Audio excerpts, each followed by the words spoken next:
Muito bem, tem muita gente perguntando, Padre, eu mandei no site uma pergunta, quando é que o senhor vai responder essa pergunta? Bom, chegou o dia, né? Finalmente, vamos responder as perguntas.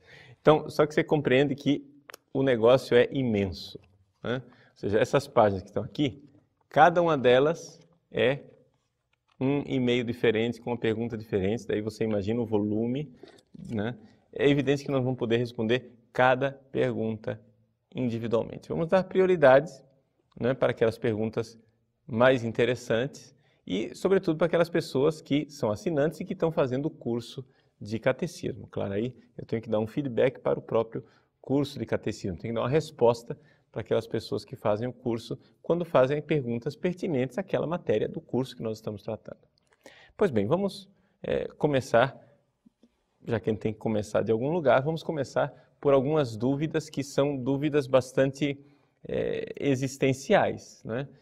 Tem gente que escreve para o site que, assim, para responder mesmo a sua pergunta, precisaria de uma direção espiritual, né? Porque não dá para a gente cair de paraquedas e responder certas coisas, né? Porque eu preciso saber as circunstâncias da sua vida, preciso saber como é que você vive certas coisas, precisaria de um diálogo, de um encontro. Aí eu aconselharia você a procurar um padre. Mas hoje começamos por uma pergunta sobre casamento, já que é uma coisa tão frequente no nosso site. Uma pessoa chamada Paulo Tiago pergunta por que é que os casais amaziados não podem comungar, né? Sim, esse é o resumo da pergunta dele. Bom, veja o seguinte, aqui então a pergunta é sobre a necessidade do casamento. Por que é que eu preciso me casar?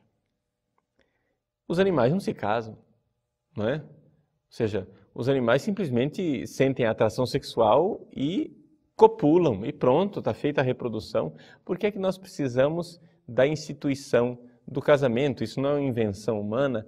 E se é uma invenção humana, por que é que a igreja fica exigindo isso quando nós poderíamos reinventar as coisas, poderíamos adaptar aos tempos modernos? Hoje em dia o casamento já não é uma coisa mais exigida, então a gente convive, né? Existe a família consensual.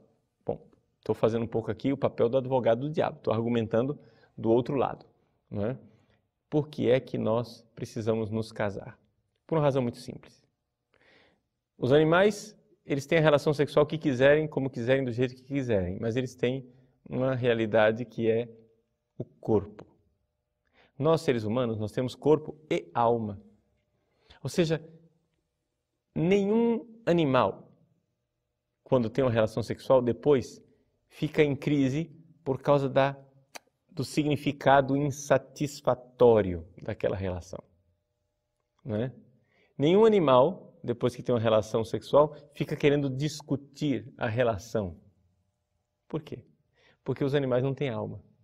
Os animais, eles não buscam sentido nas coisas, eles simplesmente fazem as coisas, né?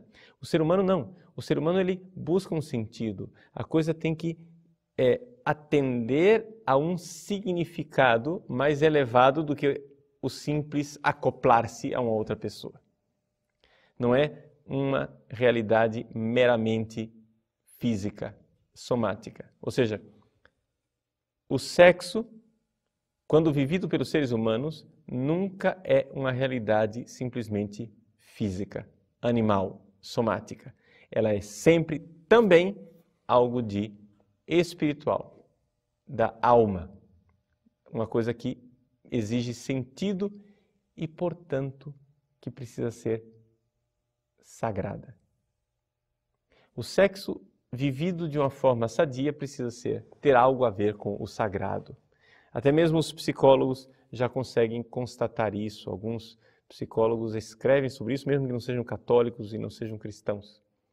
Eles começaram a notar que a sexualidade bem vivida, ela tem algo a ver com o sagrado.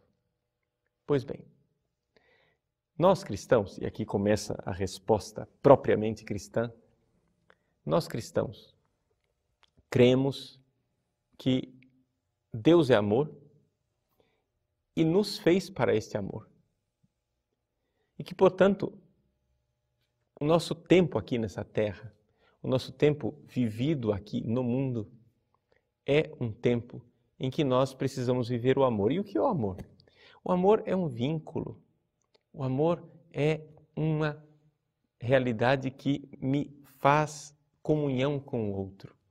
Não existe possibilidade de você amar e ter pessoas descartáveis. Todo amor é aliança. Não é possível fazer amor sem aliança.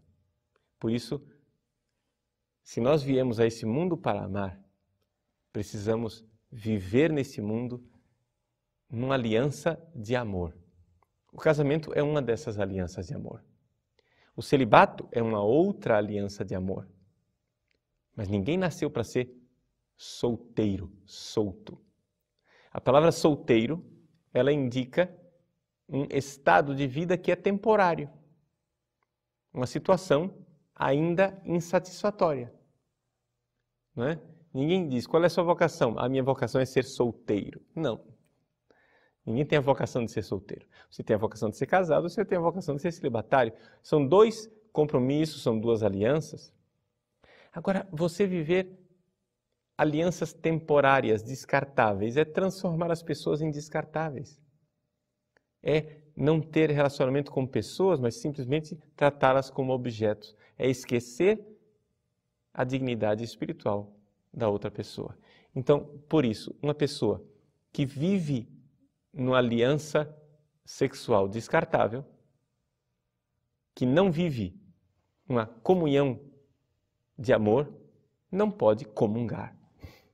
Você não pode receber a comunhão se você não está querendo comunhão. Entende? Você não está querendo vínculo. Você não deseja vínculo de amor com responsabilidade. Responsabilidade quer dizer isso, eu respondo por algo. Então, por isso você não pode comungar, porque não comunga quem não está em comunhão. Espero ter respondido sua pergunta. Deus abençoe você.